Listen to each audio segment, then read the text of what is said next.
Are free radicals stealing electrons from your cells and causing pain and fatigue and cognitive problems?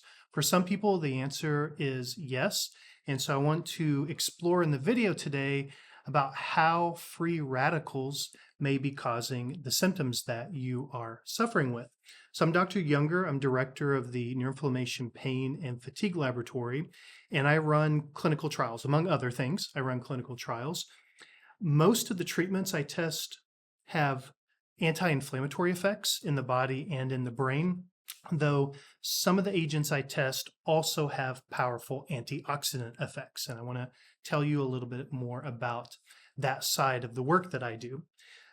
Particularly, I want to talk about how if your free radicals are unchecked, it can lead to inflammation and a number of symptoms. I also want to talk about how, in a lot of cases, if you are suffering from an abundance of free radicals, and I'll talk about what those are in just a second, the solution can be very simple sometimes. It may just mean bringing on board more antioxidants to neutralize the effects of the free radicals. And so when the solution is that simple, I want to make sure that everyone knows about that potential solution, because that will help some people significantly, and you should test if you're one of them.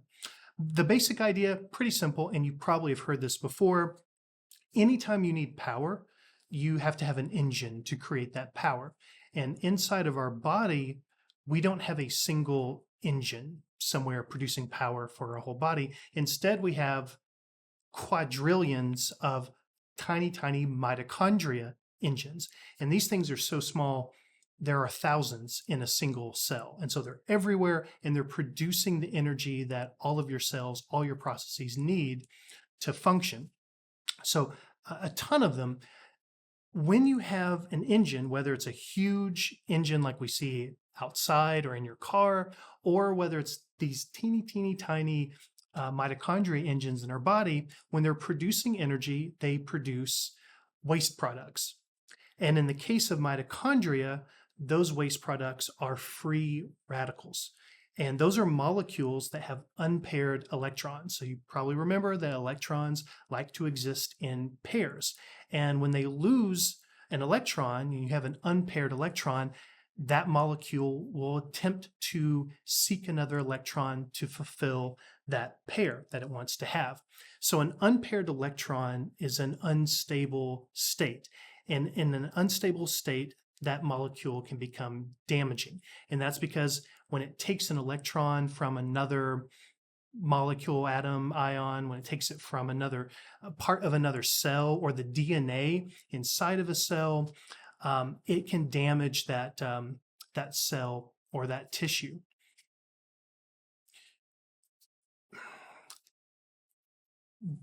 This is not a big deal. I want to say every once in a while. This is happening all the time. I guess that's the best way to put it. But if this happens too much, if you have too many electrons being taken from parts of our body to fulfill these unpaired electron states, it can cause problems. Now, this can happen on the organ level. Eventually, it can be anywhere in your tissue, but because it's operating on such a small level, it can actually damage your DNA. And so it can cause not only inflammation, that's probably the number one cause, but if this is happening unchecked, it can cause neuroinflammation, it can cause neurological diseases, it can cause, like I said, organ damage, but it can also cause cancer. So this is something that we never want to have unchecked. We want to make sure it's under control. And so the way I think of it, really simple analogy, are the Jenga towers, the game with all the blocks, and you pull one out and you hope that the tower doesn't fall. You can pull a lot of those blocks and not cause any problems at all. But if you pull too many, eventually you'll take too many and the tower will fall, and that will be the organ damage and the disease that you experience. Now, as I kind of alluded to, the production of free radicals is not in particularly a scary thing or a bad thing. It is a natural, normal process. You have trillions, literally trillions of molecules in a single cell. And so this is happening all the time, and it's generally not a a big deal. We have systems in our body that are designed to counteract the effect of free radicals. That's what I want to talk about. That process generally involves antioxidants. And I know you've heard about antioxidants many times. The basic story is antioxidants halt the effect of free radicals and neutralize free radicals so they don't damage one of your cells. Now, these are typically vitamins that scavenge free radicals, and they do that by giving up one of their own electrons to satisfy the pair of the free radical. And so now it's no longer a free radical. Basic story is you've got all these free radicals inside your cells, and they're beating up on your DNA, and they're saying, give us all your electrons. And then your vitamins come in, your vitamin C and E and glutathione, and they come in and say, okay, I know you want an electron, but don't take it from the DNA. Leave DNA alone. Take one of mine. And they give that electron and they satisfy that need without damaging your body, because the vitamin, which is not part of your body, it's something that's inside your body, but it's not part of your own cellular system. Since it gave up the electron, nothing from your body has given up something of value. So nothing that would damage it. So that is the best solution, is that the electrons that are being sought come from vitamins as opposed as coming from some cell in your body. So that's how these antioxidants work. Now, you might ask, well, wait a minute, now the vitamin just lost an electron, so now is it a free radical? Short story is no, not really. The vitamins can handle having that loss much better than some of these unstable molecules that are usually free radicals. So it is not going to turn into a free radical. And also the body has some really clever ways of replenishing, in a nice way, replenishing the vitamins' electron pairs. And so they can kind of be regenerated without causing any damage to the body. So the important basic story is when you have antioxidants in your system, they give up electrons and they neutralize the free radicals. And as long as that's happening, you won't have a problem with free radicals. Again, that's a normal and required process. Now, as you can guess, the only problem is when that balance is not met, when the free radicals are exceeding the capacity of the antioxidants to neutralize them. So that balance is no longer properly adjusted. So if you don't have enough antioxidants or enough antioxidant activity, you can't properly counteract the free radicals, and now you're going to get symptoms and disease and organ damage, and we call that oxidative stress. So that's when the antioxidants are actually starting to attack and damage your body, and that's typically going to look like systemic inflammation in your body and in your brain. It can manifest in lots of different ways. The simple story with inflammation is you've got this oxidative stress, so the free radicals have started to damage your cells, damaged your DNA in some cases, and so your inflammatory system kicks in to fix the problem. So it's trying to repair these areas of damage, which are now occurring all over your body. And so now you have systemic inflammation. Now that inflammation is supposed to be a helpful thing. The problem in this particular case is that the inflammation can ultimately cause more harm than good. And that's because your inflammatory system requires energy. So when your inflammatory system kicks in to combat the damage by the free radicals, it's causing the mitochondria to produce even more energy, which then produces even more free radicals. And so you can get caught in this cycle, this kind of vicious circle, where the more free radicals you have, the more inflammation you have, but the inflammation is actually causing the production of more free radicals. So now you're stuck in this cycle. So you can't stop it with inflammation. Inflammation is trying to put out all the fires, but it can't unless you can reduce the number of free radicals. The original problem, you can't fix the problem. You're just going to have chronic inflammation for years and years and years until one of the critical organs collapses. So again, this is chronic inflammation. Now, how do you know if this is happening? So I'll talk a little bit about that. And I'll talk more about treatments in another video. I'll brush on that topic just a little bit, but I won't talk about that in depth, or else the videos would be too long. So basically, how do you know if this process is happening in you? There are not direct ways to do it, or at least there's not direct ways that you have access to, probably, but I will talk about some good indirect ways to determine if this is happening. The first thing is, if you have a problem with oxidative stress or free radicals, you are probably going to have inflammation. I don't think it's inevitable. I guess there are some other ways this could manifest, but the most likely case is you're going to have systemic inflammation. So how do you test for systemic inflammation? I will talk more about inflammation because that's what I do. I will talk more about this in greater depth in another video, but let me give you a sneak preview. If you really want to know right now, there are 6 things you can test in your blood if you want to know if your inflammatory system is kind of kicked into high gear, meaning that there's a problem somewhere in your body. First, look at your high sensitivity C-reactive protein. That's called HSCRP. Then look at your erythrocyte sedimentation rate. That's ESR. Then look at interleukin 6, IL-6. Then tumor necrosis factor alpha, TNF alpha. Then ferritin and fibrinogen.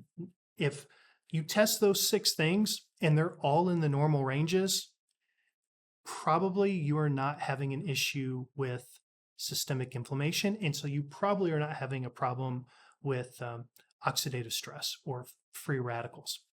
Now, if you can't test it, if your clinician refuses to test it for some reason, or you don't have access to the test, it's harder to determine what's going on in that case. It would be really best case scenario to get those things tested. But what symptoms would you look at? Unfortunately, they're very, very common. And so having the symptoms of oxidative stress don't necessarily tell you that's exactly what the problem is, because there are other things that manifest the same way.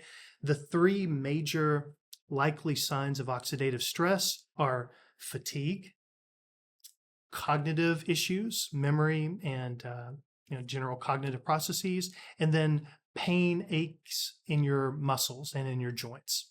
And you're probably going, wow, that sounds really familiar. And it does. It sounds like fibromyalgia. It sounds like myalgic encephalomyelitis, chronic fatigue syndrome. It sounds a lot like Gulf War illness. And so there are a lot of diseases where oxidative stress may be playing a role. Potentially, we still need to verify that that's the case.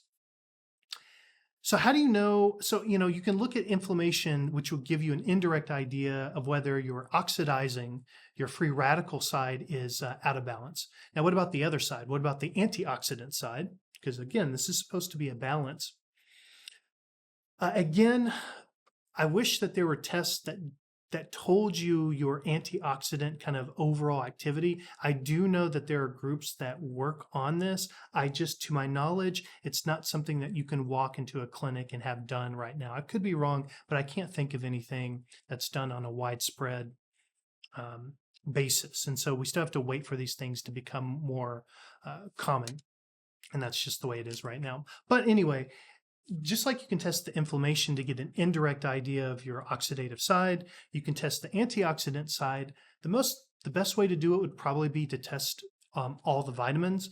And if you look through my videos, probably about a month or so ago, you will find that I did a good video on how to get all your vitamins tested. C, E, and a whole bunch of other vitamins. If you test your vitamins and they're all in the normal range, you're probably okay with your antioxidants.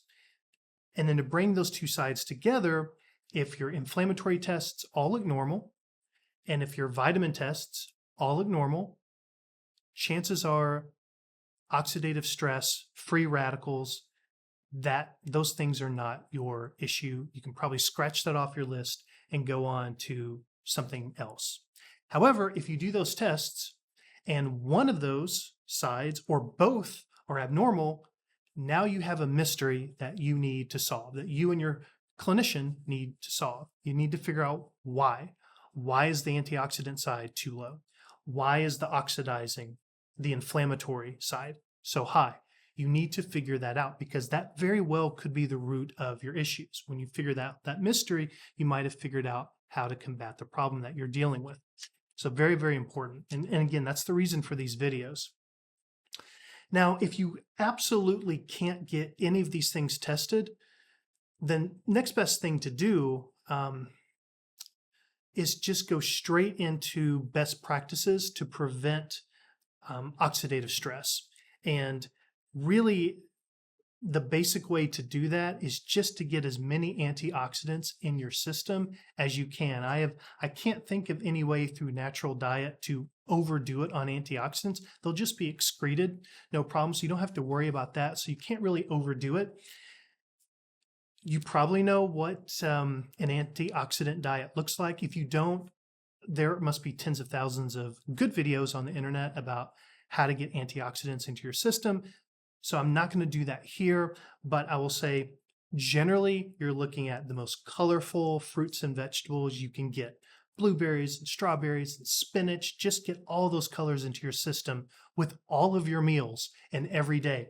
And the reason I say that is I feel like people get into like an antioxidant kick on the weekend. And so they buy a bunch of blueberries on Saturday and they eat them on Saturday, Sunday, and then that's it. That's not going to work. A lot of these vitamins, if they even last 24 hours, that's a stretch, which means you have to supply your body with adequate antioxidants every day if you want to keep that balance correct. So every meal should have a healthy component of nice foods with antioxidant properties. So please look into that and make sure that that is your normal way of eating, your normal way of living. Because if it's just something that you're doing once a month or once a week, then that probably is your issue. So please look at that.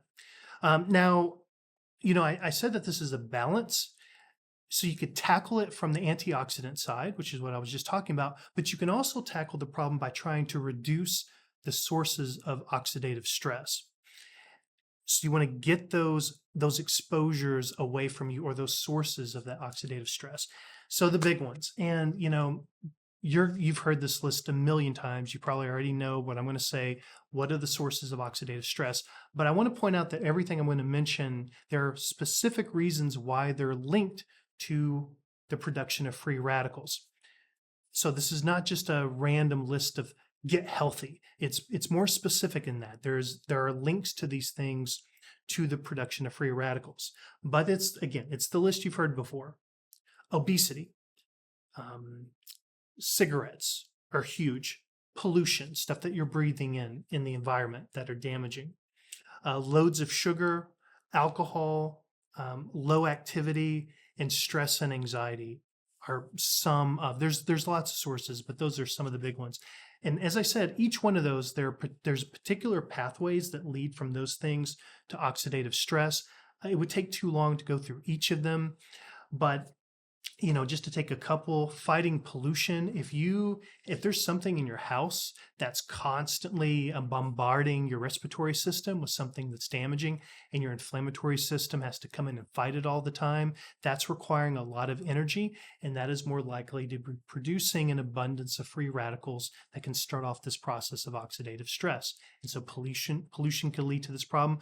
Obesity, just common sense, the more tissue you have, the more cells that need energy. And so your mitochondria have to work even harder. You've got kind of a higher supply of energy to get to all the tissue. And so you have a greater chance of producing excessive free radicals. And so it's things like that why these different factors can lead to oxidative stress. Basically, anything that requires your body to work hard to fight something off, or like chronically, not like, of course, if you get sick for a week, that's not what I'm talking about. I'm talking about something where every day your body's having to fight something off. Those are the things that you need to look at removing. Anything that's like causing your blood pressure to go up, your heart rate to go up, your breathing rate to go up. If all these sympathetic nervous system things like heart rate and breathing are running really high every day, all the time, this means that your engines are running pretty hot.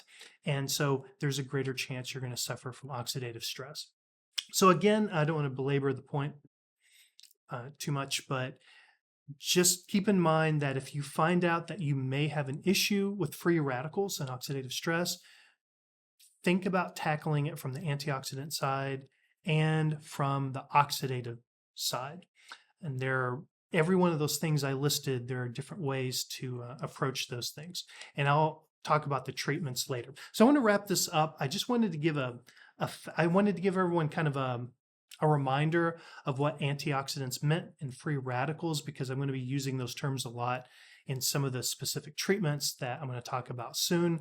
We're running clinical trials right now. Some of those treatments are pure anti-inflammatory, but some of them are anti-inflammatory and antioxidant, so they can help in 2 or more ways. The one I'm probably going to talk about first is French maritime pine bark. And there is a proprietary extract of that called pycnogenol. And I've seen some interesting effects in this compound when I've used it previously. And I've published some literature on the effects of pycnogenol on pain and fatigue. And I'll share that pretty soon as one. There's so many that we test and that look interesting, but this is one of a handful that look particularly promising. So I will do a video on that very soon. So please keep an eye on this channel. I will be as often as I can talking about not only the tests that you should run, but also the treatments that you might consider discussing with your doctor to try to combat the pain and fatigue and the cognitive issues and everything else that you're dealing with. So thank you for listening.